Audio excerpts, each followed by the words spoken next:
The realm. Do you know what the realm is? It's the 1,000 blades of Aegon's enemies. A story we agreed to tell each other over and over till we forget that it's a lie.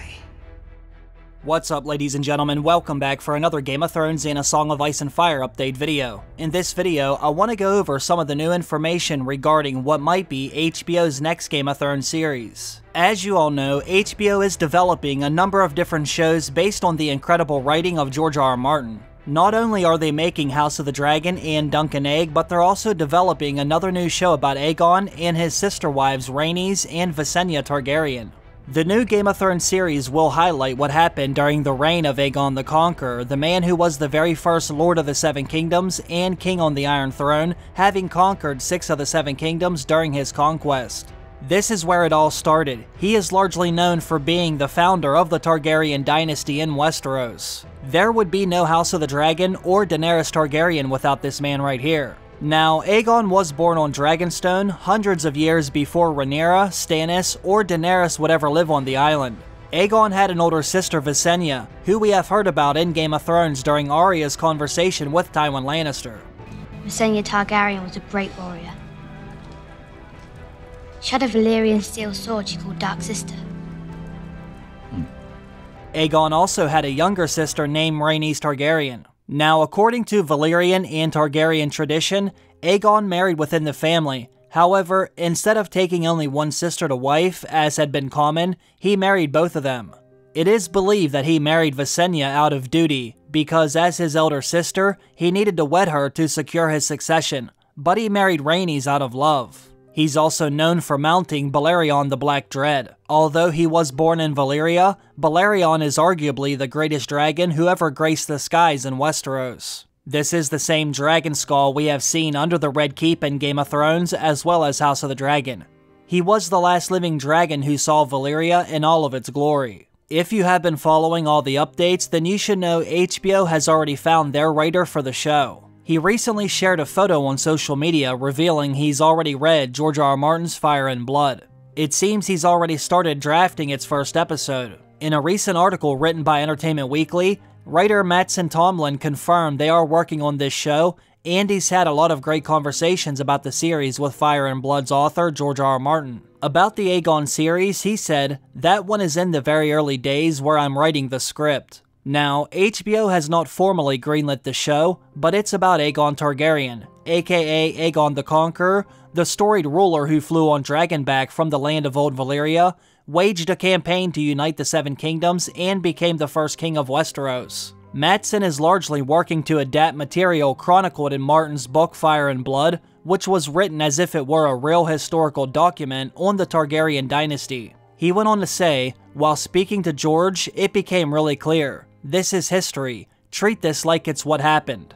Unlike the original series, I don't have thousands of pages to go off to adapt. I've got a couple hundred that I'm really focused on, and in those pages of Fire and Blood, there are a lot of clues. It kinda turns into doing Napoleon, or Alexander the Great, or some other great historical figure where we know a lot about the guy. We know where he was, we know who he conquered, we know who lived, and we know who died.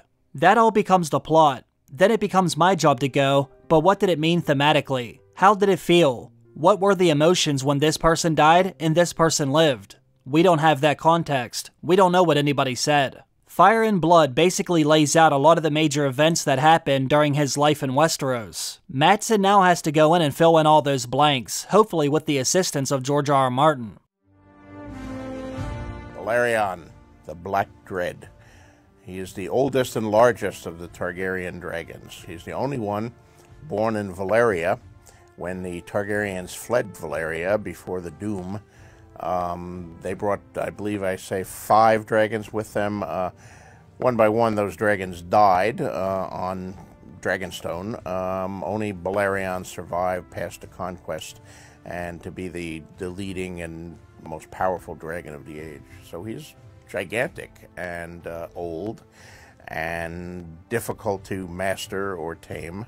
He was Aegon's dragon, Aegon the Conqueror, the founder of the whole Targaryen dynasty. And after Aegon's death, various other riders rode or attempted to ride Balerion, some more happily than others, but he is certainly a legend among the dragons of the Targaryen dynasty. He was the Lord of Dragonstone, one of a succession after the Targaryens fled Valyria and settled on Dragonstone in advance of the Doom.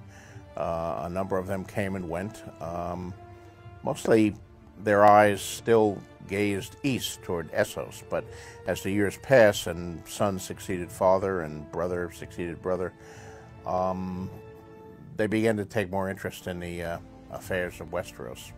And Aegon finally decided to take over Westeros and unify the 7 kingdoms that existed at the time under a single rule. There is a lot of speculation that in some sense he saw what was coming 300 years later and wanted to unify the 7 kingdoms to be better prepared for the threat that he eventually saw coming from the north, the threat that we're dealing with in A Song of Ice and Fire. Now, after watching House of the Dragon's first season, we now know Aegon wanted to unite the 7 kingdoms because he had a dream about the White Walkers riding down on the winds of winter to bring an endless night to Westeros. He believed their best defense was to have a Targaryen with the power of Dragonfire at their disposal on the Iron Throne.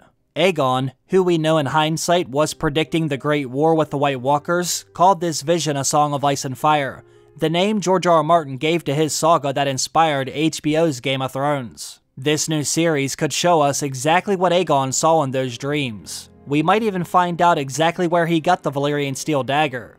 We would also see the original Field of Fire, the burning of Harrenhal, the uniting of the kingdoms, as well as the creation of the Iron Throne. This series would be full of so many amazing moments from Westeros' history. Now we might finally get to see them get brought to life by HBO once again. Although I still want to see a show focus on the secrets and the mysteries of the North, I'm still very excited to get a series about the very first Aegon and his sister wives Rhaenys and Visenya. I only wish HBO would have done all these shows in order, starting from Aegon the Conqueror and working all the way up to Robert's Rebellion. For some reason, they're wanting to do everything in reverse order.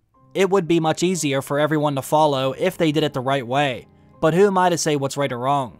They've obviously found a winning formula. House of the Dragon did smash records after all.